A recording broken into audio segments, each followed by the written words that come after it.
Ha llegado el momento de escuchar la palabra de Dios. Un potente mensaje extraído de las Sagradas Escrituras. En la voz del pastor Carlos Hoyos. Vámonos con la primera pregunta. Y eso que usted está diciendo, hermana Mercedes, que yo soy apasionado. Pues es que esta ha sido mi vida por 50 años. Claro que si no me dice no me doy cuenta, pastor. 50 años en esto.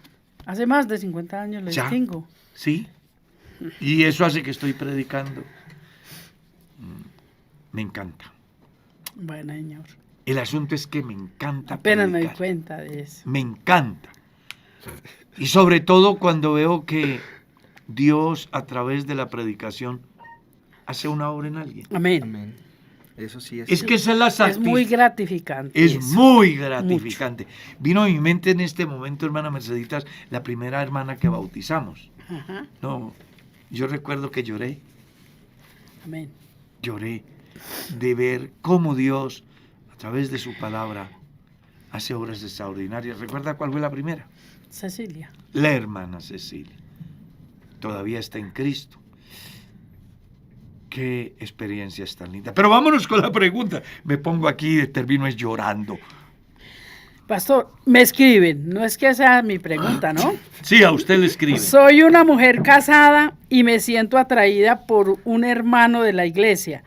Pastor, ¿qué puedo hacer? Arrepentirse. Saber que es un fruto prohibido. Exacto. Entender que de alguna manera es el resultado de un descuido espiritual. Es no vivir el presente con la persona que Dios puso o que ella se buscó. ¿Ya? Creo que cuando ese fenómeno se da, hay un peligro enorme y solamente hay una salida. Se llama Dios, a través de una decisión que debe de tomar ella. Y es saber que aunque otra persona le llame la atención, ella debe de tener, o él, porque esto se da en ambos casos, hermana Mercedes, eso no es ella. Y cualquier cantidad de personas que están incluso dentro del cristianismo y se les presenta ese problema tan serio. Hombre, creo que es la oportunidad de entrar a hacer una reflexión, a valorar todo lo bonito que ha tenido con la persona con quien se casó, a entender de que los desaciertos que pueden haberse dado no deben de convertirse en una herramienta del enemigo para destruirlos, sino más bien en una oportunidad para crecer y para mejorar. Hay una particularidad en esos casos y es que casi siempre el enemigo le muestra la apariencia y después de que la persona cae, se burla, lo hace ver horrible. Nosotros tenemos experiencias en ese campo de personas que tuvieron esas posibilidades y accedieron a ellas y después Lo mismo desean que hasta el pastores, suicidio. hasta pastores. Exactamente. El diablo lucha es por dañar la vida espiritual, el ministerio. La gracia que Dios ha puesto. Exacto. ¿Qué le diría yo a la hermana? Bueno, que tenga cuidado, que más allá que se sienta atraída, hombre, se esconda en Dios, no haga el camino, porque puede darse que tiene un pequeño sentir y de pronto se le ocurre por ir avanzando en ese proceso. Exacto. Evitar como encuentros con esa Exactamente, persona. exactamente. Evitarlo al Evitar máximo. enviarle mensajes, enviarle saludos, evitar encuentros con esa persona. Si de pronto la otra persona usted está viendo que está interesado en usted, por favor rompa y asegúrese de que su esposo siempre esté con usted. No permita que le visite. Bueno, es que el hacer el bien o el hacer el mal está en mí. ¿Está claro? Yo Pastor, soy el que decido. Pastor, eso le decía yo a una hermana que cayó en pecado. Y me decía, hermana, pero es que no sé qué me pasó. Y yo le decía, usted sí sabe qué le pasó. Pero claro. Porque es que un problema de esos tiene un camino muy largo. Es un Tiene proceso. miradas, detalles, Claro. palabras, mensajes. Dije, no, lo que pasa es que no cortó a tiempo ese problema. Exactamente. Mire que la caída de Eva tuvo un proceso, afectó los 5 sentidos Así en es. su orden. Ya, eso no fue que, como dice la canción, ¿no? La manzana.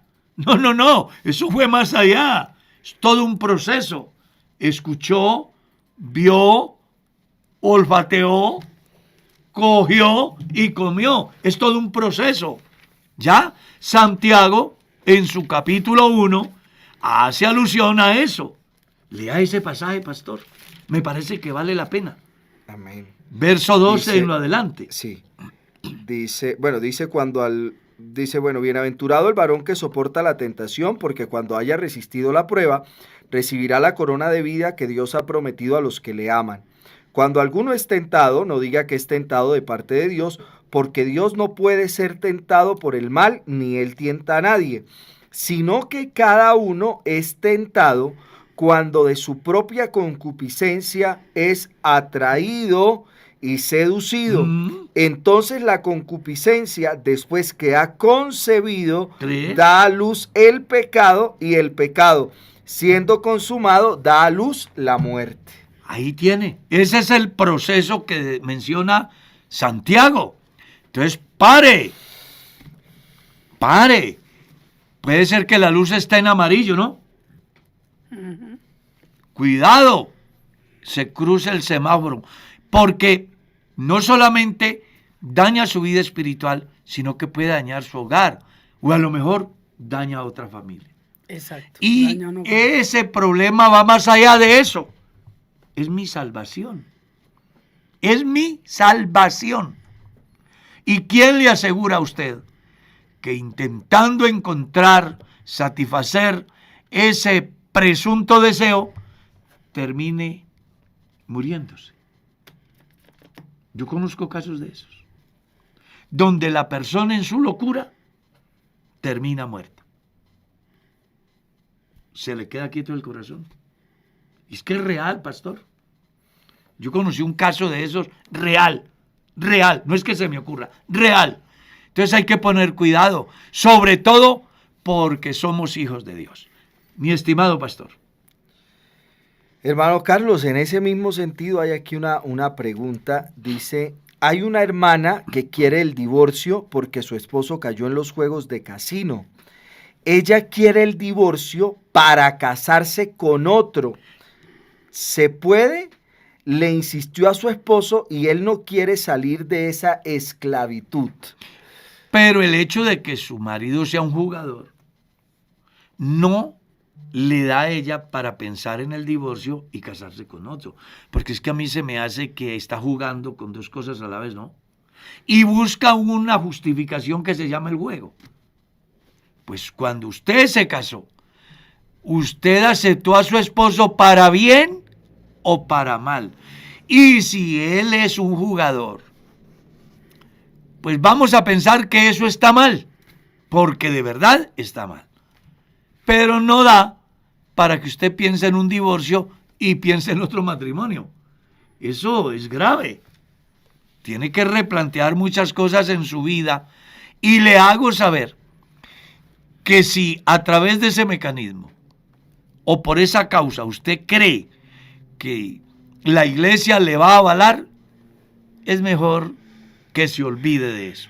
La iglesia a través del tribunal eclesiástico solo avala a aquellas personas que tienen uno de estos dos casos, que una de las partes haya abandonado definitivamente a la persona, o que exista expresiones que la Biblia le llama pecado de fornicación, que tiene que ver con cualquier cantidad de prácticas que van al margen de lo establecido por Dios dentro del matrimonio.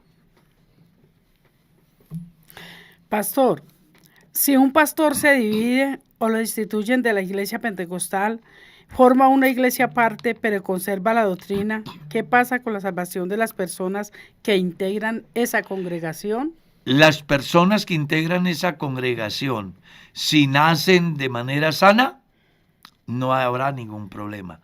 Pero si es un grupo de resentidos, pues que se acuerden de lo que dice el escritor a los hebreos.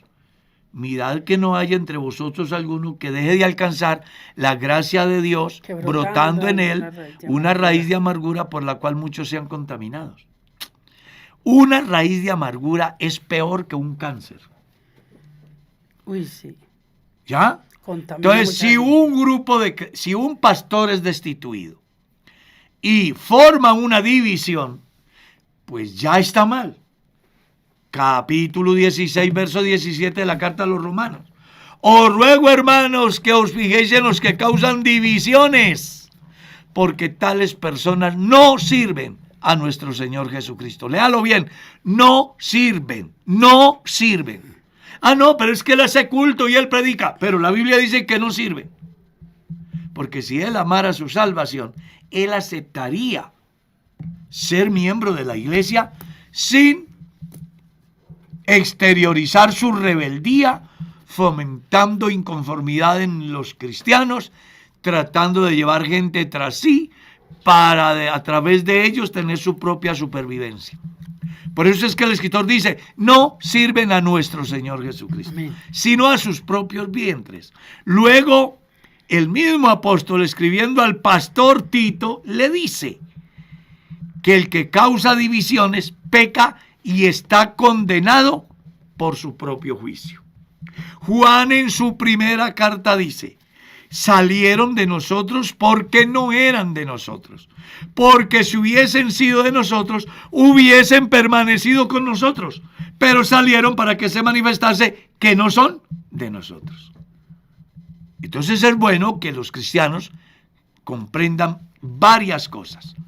Una, que no existe ni un motivo para partir el cuerpo de Cristo. Dos, que aunque existan diferencias en manejos conceptuales o administrativos, no nos pueden llevar a dividir el cuerpo de Cristo. No en vano, en el capítulo 4 de la carta a los Efesios, el apóstol Pablo dice, solícitos en guardar la unidad del Espíritu. Algo así como, más allá de la forma de ustedes ver, pensar, debe de sobreponerse el deseo de estar unido, que es una de las cosas que caracteriza a la iglesia del Señor. Somos más de 5,000 iglesias en Colombia, 5,000 pastores que venimos de diferente formación, de diferentes culturas, porque Colombia es un país pluricultural, ¿verdad, pastor? Así lo es. Pero con todo y eso, tenemos algo que nos une, y es el Señor Jesús. Y eso no lo podemos romper. El día que nos salgamos de ahí, seremos como pámpanos fuera de la vid, que se seca y no sirven sino para ser quemados. Entonces, cuando una persona se va de la iglesia, por cualquier no prospera, causa, pastor, no prospera. no podrán prosperar. Claro que no van a poder prosperar, porque realmente Nosotros somos han testigos de partido el cuerpo de Cristo. predicadores que se van y dicen, no, pero es que no, yo me voy a predicar porque yo no voy a esperar aquí, y se van, pero no prosperan. No, no es que no pueden prosperar, Ujú. porque se han desprendido del tronco Amén, que da la vida, que es Cristo, amén. separados de mí. No, es que yo también creo en Cristo y predico el bautismo y predico el Espíritu. Sí, pero hay una enfermedad de adentro que se llama una raíz de amargura. Amén, pastor. Hermano Carlos, tengo una dicotomía, ya que siempre he escuchado que orar es hablar con Dios, sin embargo no logro entender cómo funciona, puesto que me da la impresión que es como llamar por una línea telefónica sin que nadie conteste al otro lado y seguir hablando. Por favor, explíqueme cómo es eso hablar con Dios, ya que necesito comunicarme con Él. Hay 4 pasos. Léalo en segundo libro de Crónicas, capítulo 7, el verso 14. Reúna esos 4 pasos y entonces Dios escuchará su oración, perdonará sus pecados y sanará sus tierras. Si no sabe cuáles son esos 4 pasos, ya sabe el pasaje, pero yo se lo voy a anticipar. Escuche. 1, si se humillare mi pueblo. 2, orar. 3, buscar. Y 4, convertirse de sus malos caminos. Son 4 elementos que se requieren en la oración para ser escuchados por Dios.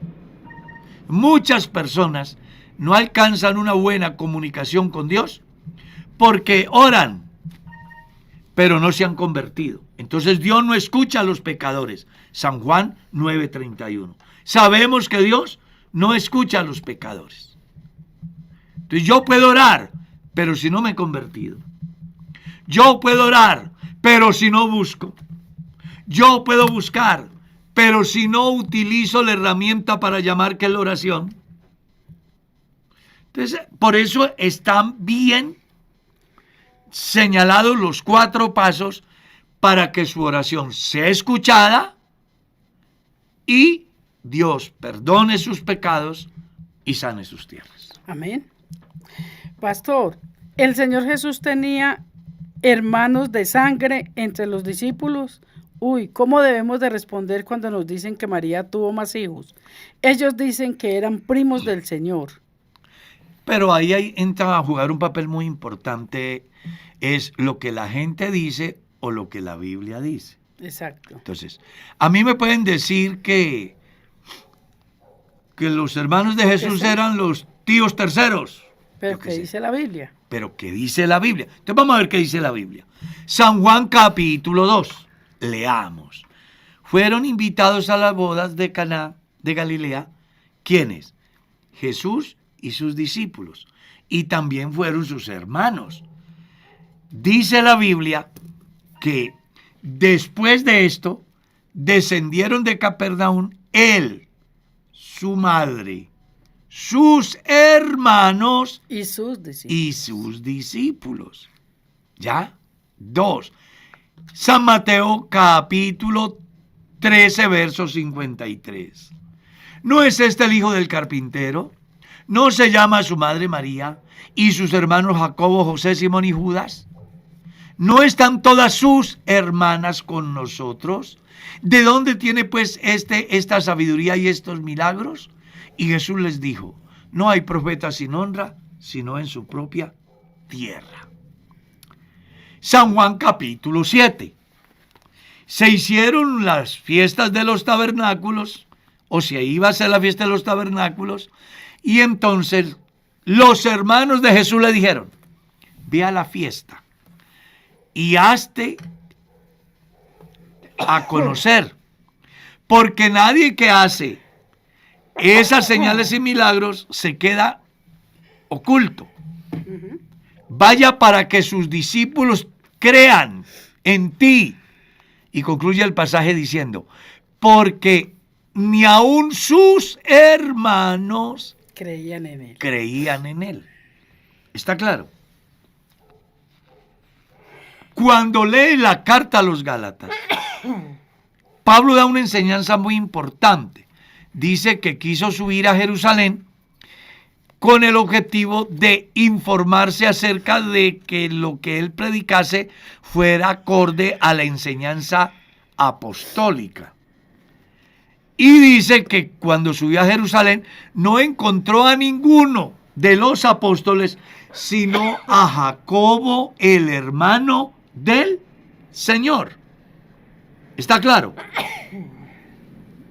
2. Cuando Pablo escribe a los Corintios y se da una discusión sobre los derechos de Pablo como apóstol, habían unos que estaban en contra inclusive de que él se enamorara. Claro, es que él en el capítulo 7 había dicho, bueno, le sería al hombre no tocar mujer. Pero en el capítulo 9, él ve una hermana y le llama la atención. Y los que están siempre mirando a ver cómo cuestionar, entonces le critican. Y Pablo sale a defender sus derechos. Entre ellos, el derecho a vivir de lo que el pueblo da. 2, el derecho a traer una hermana como esposa, como la tienen todos los apóstoles, los hermanos del Señor y también Pedro. Entonces, la Biblia sí habla de una manera clara que hay diferencia entre los hermanos de Jesús y los apóstoles. Usted puede llamarles tíos, primos, sobrinos, como quiera, pero la Biblia dice que eran sus hermanos. Y acerca de que Aparte María de tuvo eso, más hijos. San Mateo capítulo 1, verso 24. Y despertando José del sueño, hizo como el ángel del Señor le había mandado, y no conoció a su mujer hasta que dio a luz a su hijo primogénito. Primogénito. Si es el primogénito, es porque después vienen más. Sí. Y según San Mateo capítulo 13, verso 53, tuvo hermanos 4 y tenía hermanas. Hay historias en la tradición que dice que tuvo 3 hermanas. Lo cierto es que la Biblia habla en plural, hermanas, no sabemos cuántas, pero hermanos tuvo 4. Y de ellos, después de la resurrección de Jesús, creyeron en él. ¿Quiénes? Judas, el que escribe la carta, era hermano del Señor. Santiago, el que escribe la carta, era hermano del Señor. Pastor. Hermano Carlos, Dios le bendiga. Tengo una inquietud. Soy padre de 4 hijos mayores de edad. El mayor vive en tal ciudad. Voy a visitarlo y le hablo del amor de Cristo porque es ateo. Y últimamente me dijo, papá, si viene a hablarme de Dios, es mejor que no vuelva. Usted con su sapiencia quiero que me diga qué debo hacer. ¿Voy o lo dejo con su locura y no voy más? Soy el único en mi hogar que acepté el amor de Cristo hace más de 15 años y entiendo que sin Él no somos nada. Gracias por su orientación. Bendiciones en el nombre de Jesús. La Biblia dice, no echéis los santos a los perros y las perlas a los cerdos, no sea que estos se levanten y la devoren. Entonces, si yo, ojo, lo que voy a decir es mi visión, no es la regla de la Iglesia Pentecostal Unida también. Es que es bueno aclarar eso. Si yo tengo hijos que no quieren saber nada de Dios, yo ya cumplí la misión, les llevé el mensaje. Ellos rechazaron y me amenazan de tal manera que ni vuelva a verlos si les voy a hablar de Dios. Pues bueno, yo tengo 2 opciones. Voy y lo visito como hijo y no toco nada lo relacionado al Evangelio. O no vuelvo. Porque en mi caso personal, si no quieren a mi Dios, a mí tampoco me quieren. Y si no le dan entrada a Dios, pues yo tampoco debo de estar donde no quieren a Dios. Yo... Pero tampoco es problema que él vaya No. donde su hijo. Le estoy hablando desde mi visión. Ajá. Tengo 2 opciones. Voy y no hago, ni digo, ni hablo de Dios. O tengo carácter y si no aman a mi Dios, pues tampoco me querrán a mí. A tal estado que a mí no venga. Pues entonces yo no iría. Yo no iría. Yo me doy cuenta que mi hijo no quiere saber nada de Dios y que Dios es el estorbo para que yo vaya a su casa. No voy. No voy. Ya usted cumplió la misión. Llegará el día. Oré por él, eso sí, allá en su casa. Oré por él. Que Dios puede hacer lo que la gente ni se les ocurre pensar. Y hoy o mañana, en el momento más crítico de la vida, ese hijo necio, porque es necio, es el necio el que dice en su corazón no hay Dios. Exacto. Tendrá que reaccionar y acordarse del Dios de su padre. Y ese día, ojalá que no sea tarde. Y si usted está ese día, vaya, apóyelo, ayúdelo a encauzarse por el sendero de Dios. El momento en que esa persona tenga una situación que amerite una intervención sobrenatural, la cual se llama Dios. Amén. Pastor, una hija de un pastor tuvo relaciones íntimas con el novio. Después cayó o tuvo relaciones con un muchacho de la iglesia, con un hermano. Al hermano lo castigaron y a la hija del pastor no. ¿Será porque es hija del pastor o qué? Eso, una respuesta que yo de aquí sería muy subjetiva. Eso, el pastor Porque es el yo que- no conozco el caso, solamente estoy recibiendo una información. Pero voy a tratar de ser objetivo. Creo que la ley debe de ser para todos, ¿cierto? No estoy cuestionando porque recuerden lo que acabo de decir. No conozco el procedimiento ni qué medidas habrá tomado el pastor.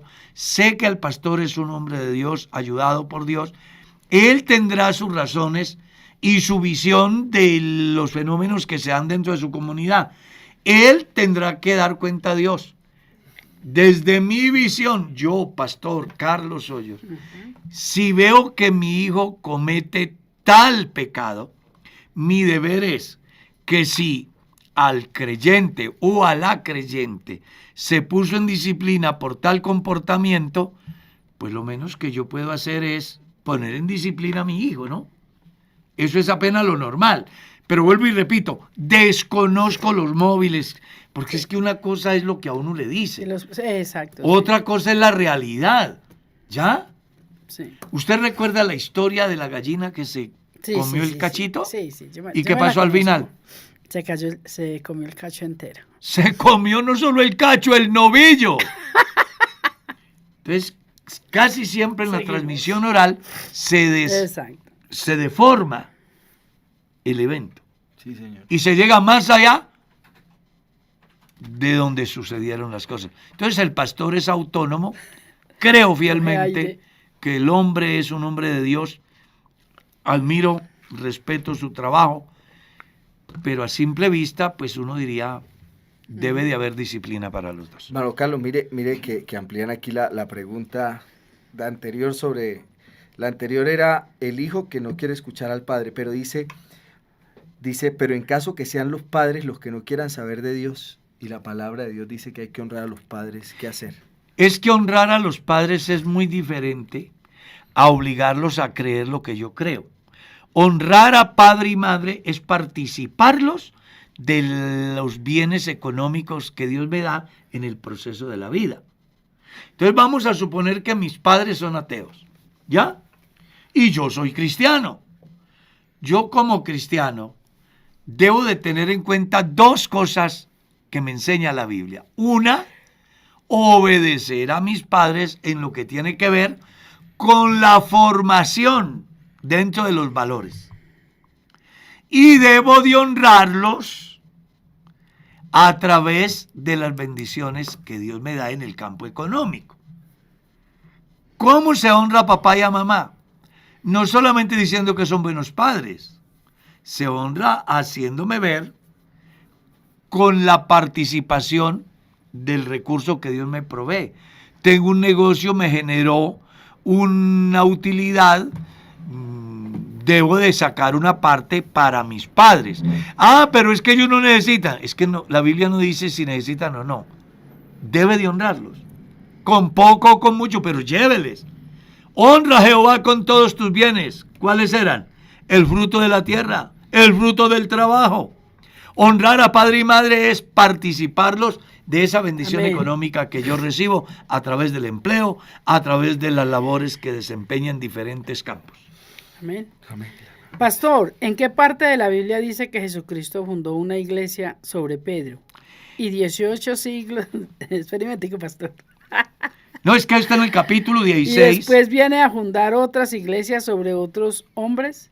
Bueno, pero hermano Carlos, es que la persona que escribe, pues, hace varios comentarios en Sí. relación con... Cuestionando la iglesia. ¿Ya los vio? Son varios en No, los pero que es él que la utiliza esencia... utiliza muchos argumentos, pues, para decir que pues, en el primer siglo no existía lo que hoy se conoce como Iglesia Pentecostal Unida de Colombia, y pues que existía solo la Iglesia Católica. Entonces utiliza varias preguntas, ahí está, y pues no hay ¿Cómo ningún es que rollo. dice la Biblia?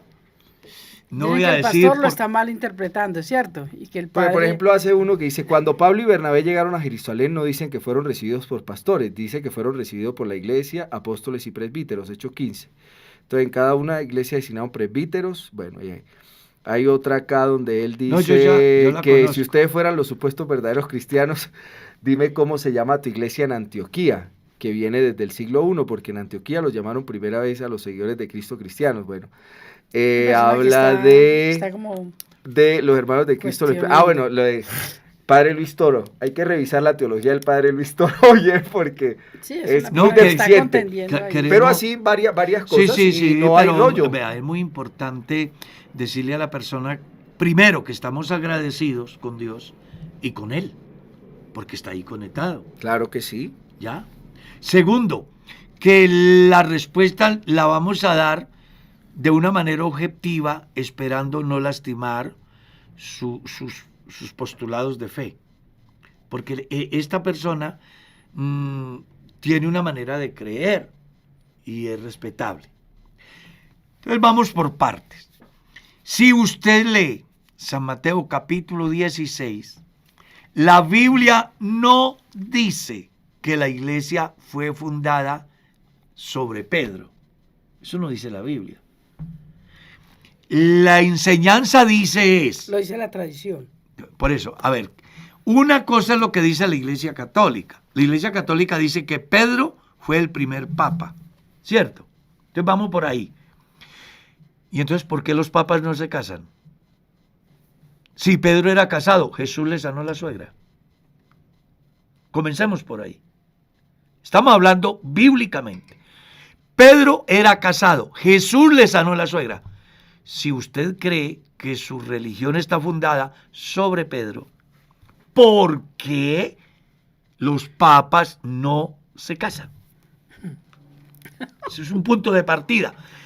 Lea Primera de Timoteo, capítulo 3. Si alguno anhela ser un obispo, buena obra desea, pero el obispo debe ser irreprensible, marido de una sola mujer, que gobierne bien su casa, que tenga a sus hijos en sujeción, porque el que no sabe gobernar su propia casa, ¿cómo cuidará de la iglesia de Dios? Entonces partamos de ahí. Entonces, número uno, la Biblia no dice que la iglesia fue fundada sobre Pedro. La Biblia lo que dice es, edificado sobre el fundamento de apóstoles y profetas, siendo la principal piedra del ángulo Jesucristo mismo. Efesios capítulo 2, verso 20. No estoy respondiendo desde mi visión, es lo que la Biblia ¿qué? Dice. ¿Por qué se llama Iglesia Pentecostal Unida? ¿Cómo llama el señor que escribe o la señora? Es un señor Pablo Ríos. ¿Por qué Pablo Ríos no se llama Carlos Hoyos? Es la pregunta. Bueno, porque en su país o en su ciudad o en su hereda nació usted y yo nací en otro lugar.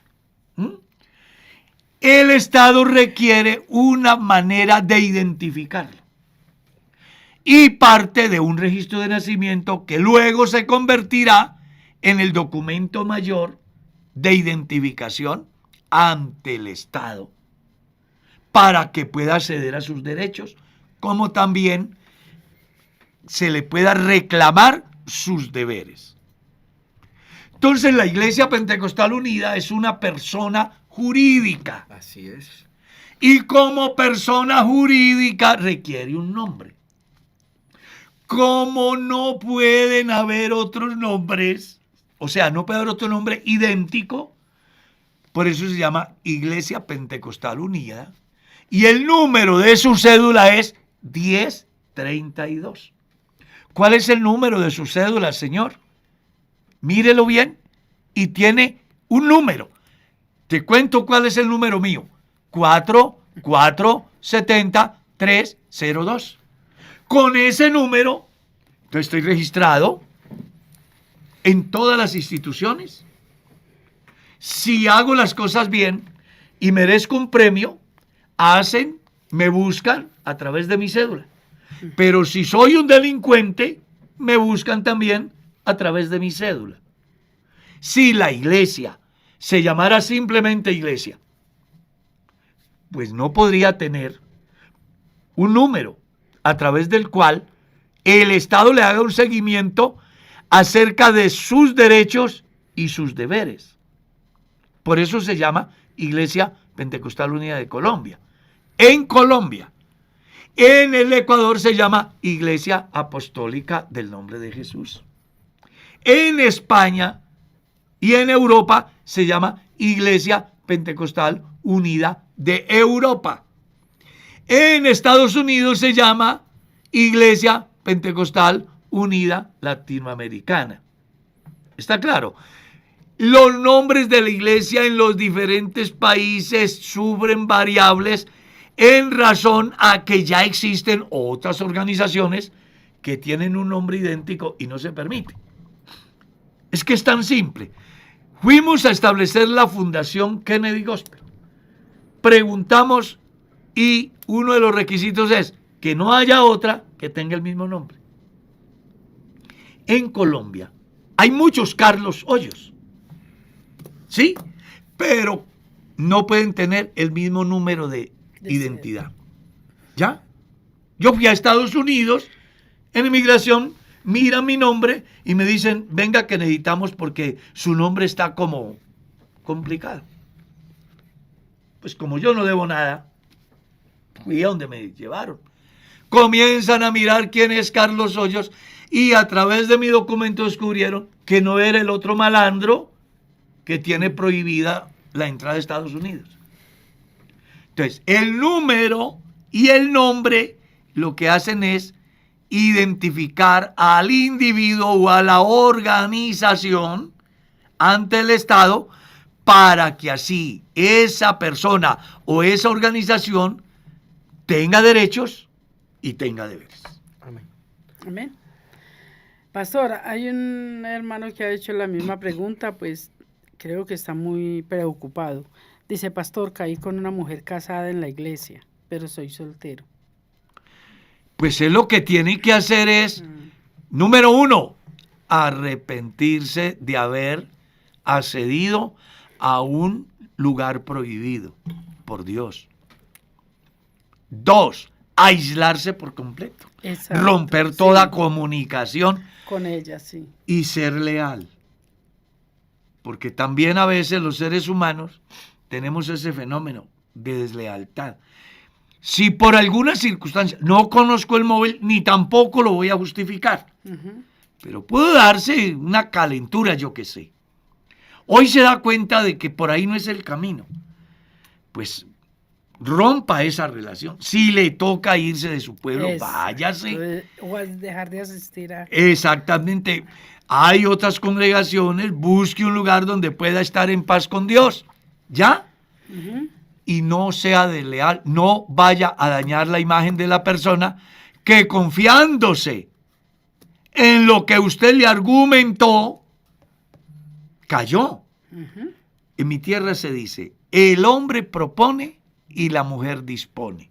Eso se dice en mi tierra. Da mucha lidia que una mujer, y más casada, se haya atrevido a ir a seducirlo, a llevarlo. Es muy posible que usted miró cualidades y comenzó el proceso de una conquista de un amor prohibido, el cual nunca debió de ser, pero por cosas de la vida ha llegado allá, y no de la vida, sino de usted. Pues hombre, repito, ábrase. El hombre que reprendido endurece su cerviz, de repente será quebrantado y no habrá para él medicina. Si usted persiste, te vas a morir espiritualmente de una vez y para siempre. Pero si escuchas el consejo de Dios, la Biblia dice, con misericordia y verdad se corrige el pecado y con el temor de Jehová los hombres se apartan del mal. Tema a Dios, apártese del mal, aproveche la oportunidad que Dios le da y por favor no haga escándalos ni estigmatice a la persona que en un momento determinado pues tuvo esa flaqueza desafortunada en la cual usted también ha sido de alguna manera participante.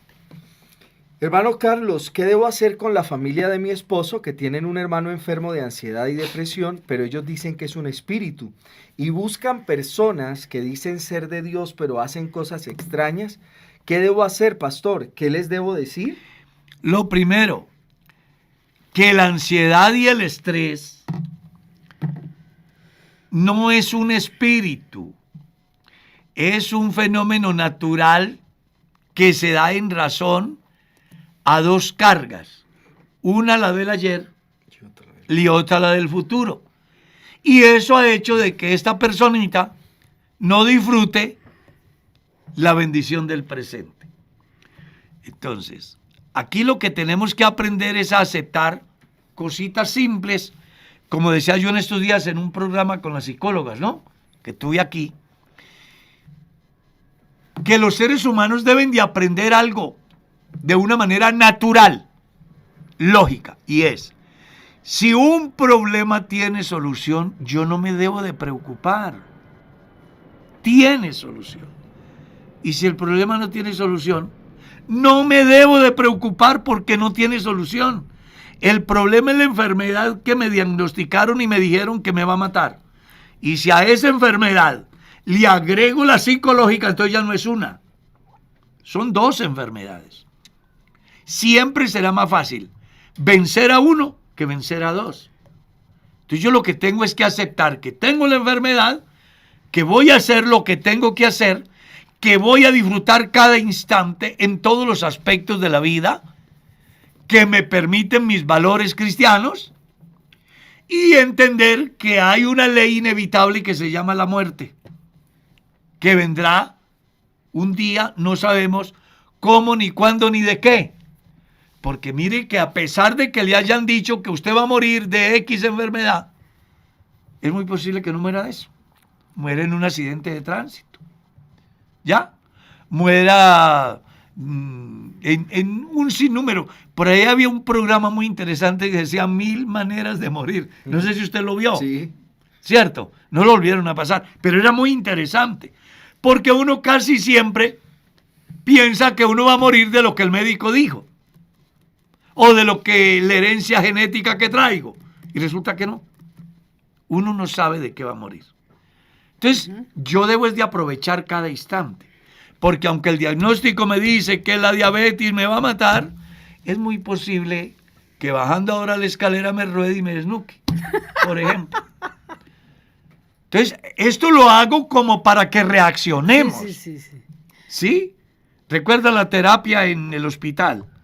El tipo está loco, no hay quien lo controle. Le han dicho que tiene el VIH y era la primera vez que se escuchaba eso en ese pueblo, y era un tipo de una familia prestigiosa. El escándalo era tremendo.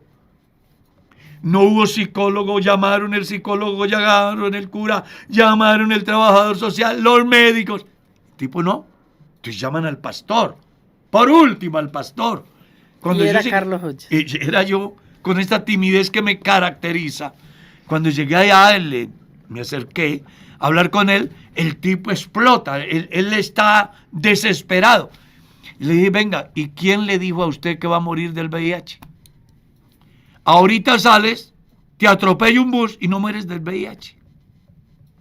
Te vas para la casa, hay una balacera, una bala perdida y no mueres del VIH. Comencé a darle contra el muro, como dicen. Y el tipo se fue normalizando, se fue calmando y salió tranquilo.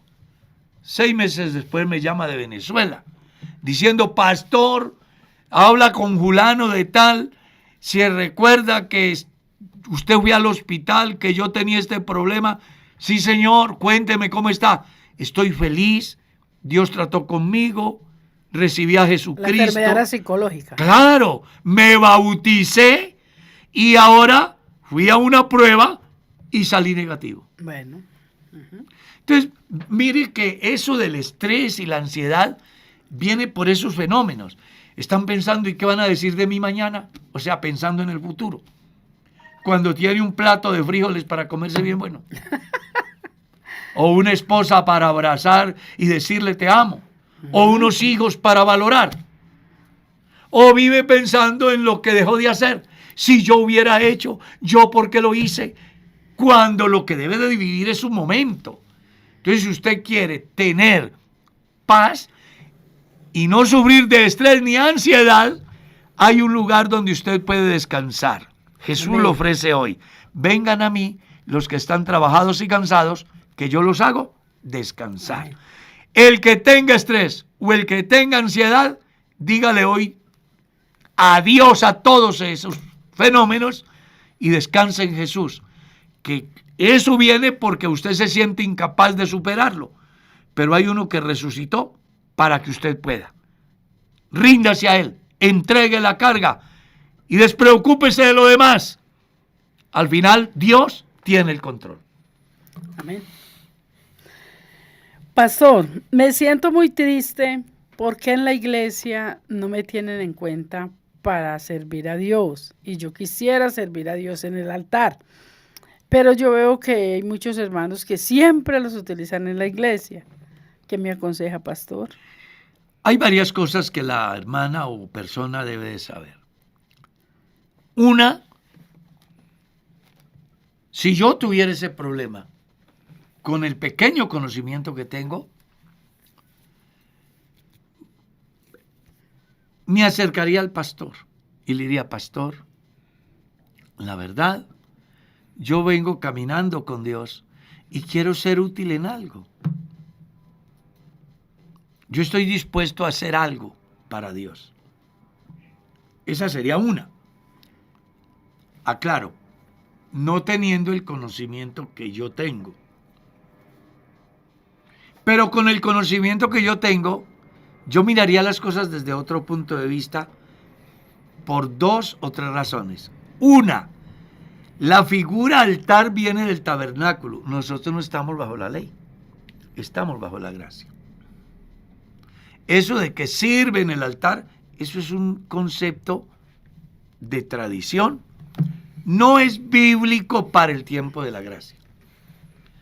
2, el servicio a Dios no es equivalente a que me vean entonando una canción, dando un sermón al público. El servicio a Dios es mucho más amplio. Amén. Las mujeres servían a Jesús con sus bienes. Ellas llevaban las ofrendas, sus diezmos, y de esa manera servían a Dios. Las mujeres servían a Dios lavándole los pies a los santos. 1 Timoteo, capítulo 5. Pero eso era en el tiempo antiguo, pastor. No. Hermano, así que, No, ponle hay que cuidado. lavarle los pies.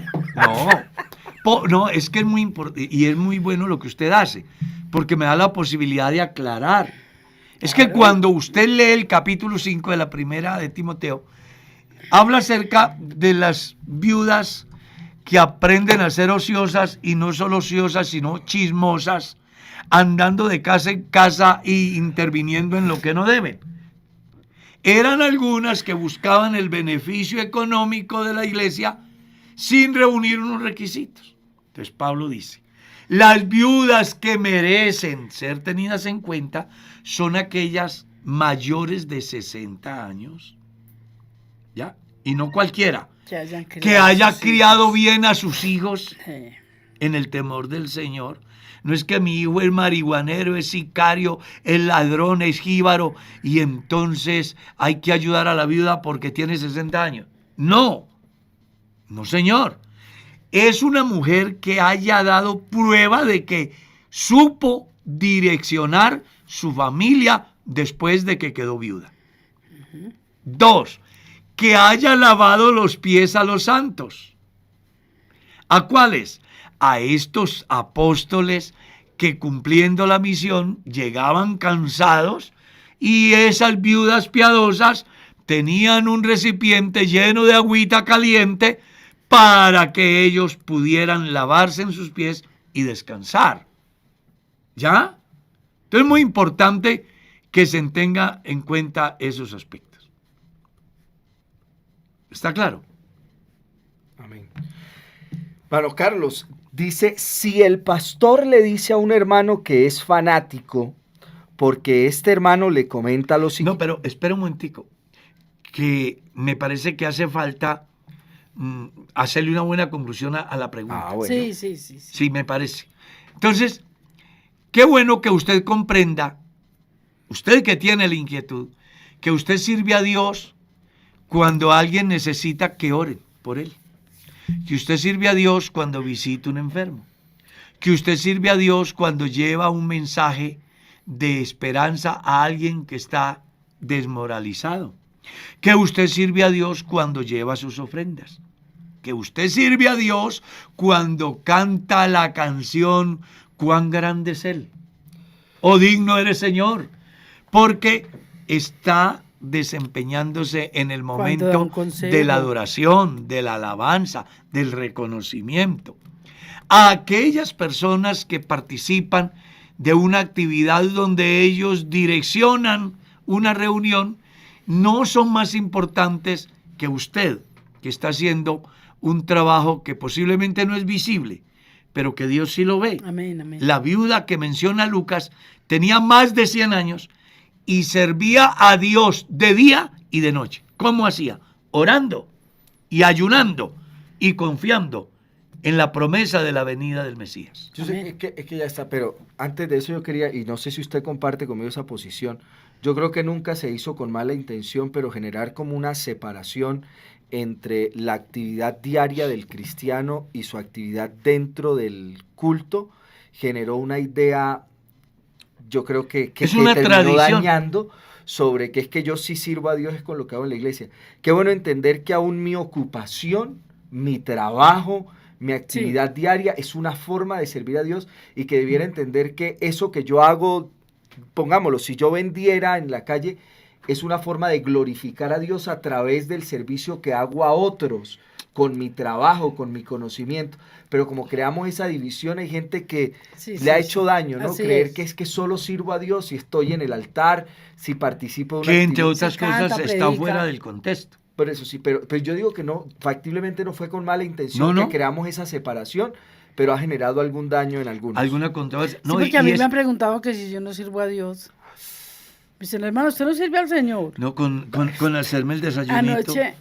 Anoche yo me puse a mirar, por ejemplo, una muchacha que vino, una muchacha inconversa, desesperada, y me fui con ella a charlar a la oficina, y era feliz, después del culto me abrazó, y que va a volver, y toda contenta, se fue contenta. Entonces, le está Entonces digo sirviendo a yo, Dios. no necesito estar allá predicando, pero Dios me Pero usó está para hablar predicando con de esa manera muchacha. individual a una persona. Sí, y hay algo que es importante, fíjese usted en eso, mamá Mercedes, pero planteémoslo en otro lado. En ese momento usted, como siempre, estaba en la puerta. Y yo se lo voy a redondear con un texto bíblico. Pero si usted espere. lo hiciera, digamos, yo estoy en mi trabajo y la gente logra identificar que yo soy diferente y que puedo tener una respuesta de parte de Dios frente a una necesidad particular y ellos me buscan, así yo no lo esté haciendo en la iglesia, lo hago en mi trabajo, pero yo me convierto en un referente para dar consejería, por ejemplo. Y puede que a mí nunca ni el pastor se dé cuenta que yo lo hago, pero Dios que me ve sabe que yo allá en el trabajo soy alguien que soy sal y soy luz. Amén. Pablo escribe en una de sus cartas y dice que los siervos que le sirven a su Señor deben de hacerlo como sirviéndole ¿a quién? Al Señor. Y no a los hombres, que es lo que el pastor está diciendo.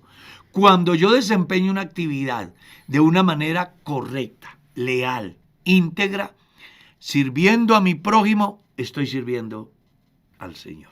Así es. El tiempo se fue. Pero mire esta pregunta antes de irnos, ¿sí, hermano Carlos? La ñapa. La ñapa. No, pero es que aquí hay una cantidad. Sí, pero esta que yo se le iba a hacer hace un momento, dice, si el pastor le dice a un hermano que es fanático, y la razón por la que el pastor le dice al hermano que es fanático es porque el hermano le comenta que él ha visto o ha sentido como si hubiera un demonio y que éste no deja que se derrame el Espíritu Santo, es decir, el demonio está en la iglesia, y que debemos estar más en la presencia de Dios. Y debido a esto el pastor le dice que deje de ser fanático. ¿Qué sucede ahí, Pastor Carlos? Número 1, el demonio no está en la iglesia. Eso es lo primero. Número 2, el pastor, que es una persona madura, debe de escuchar al creyente y orientarlo. No bajo el concepto no sea fanático. porque eso es hiriente, ¿no? Discriminatorio de alguna manera. El pastor lo que debe sentarse y explicarle al creyente que está escrito, según Dios, que el que es de Dios, el maligno, no le toca. Y si es iglesia, no puede ser que en la iglesia esté el demonio. Puede estar en una persona que no es la iglesia, eso sí es otra cosa. Pero en la iglesia como tal, no va a estar el demonio. 3. Con relación al Espíritu Santo, también las personas deben de aprender a entender que el derramamiento del Espíritu Santo en la vida del creyente no siempre se da bajo el fervor del culto colectivo. Una persona puede estar llena del Espíritu Santo en su trabajo. Es que ahí es donde hay una diferencia muy grande de lo que es el Espíritu Santo antes del Pentecostés y después del Pentecostés.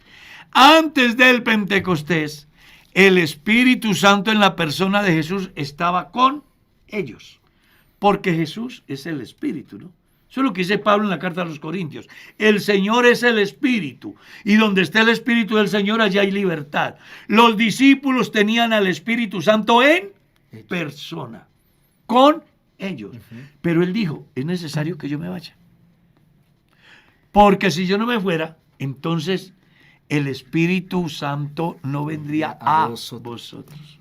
Y por eso luego les dice, me voy, pero no les dejaré huérfanos. Vendré a vosotros y estaré en vosotros. Tú, una cosa es la persona de Jesús conmigo, como el Espíritu de Dios hecho carne. Otra cosa es el Espíritu de Dios en esencia, no conmigo, sino en mí. Una persona que recibe a Jesús como su Señor y Salvador tiene la presencia del Espíritu Santo en su vida. De otra manera no puede ser cristiano. Nadie puede ser cristiano sin el Espíritu Santo. Amén. Nadie. Amén. Puede ser religioso, eso sí, pero cristiano, sin el Espíritu Santo, nadie podrá ser cristiano, porque el Espíritu Santo es el que convence al mundo ¿de qué? De pecado, de justicia y de juicio. Y además explica las razones. Amén. El tiempo se fue. Hay mucho que decir. Y puntos suspensivos. Nos vamos, hermana Mercedes.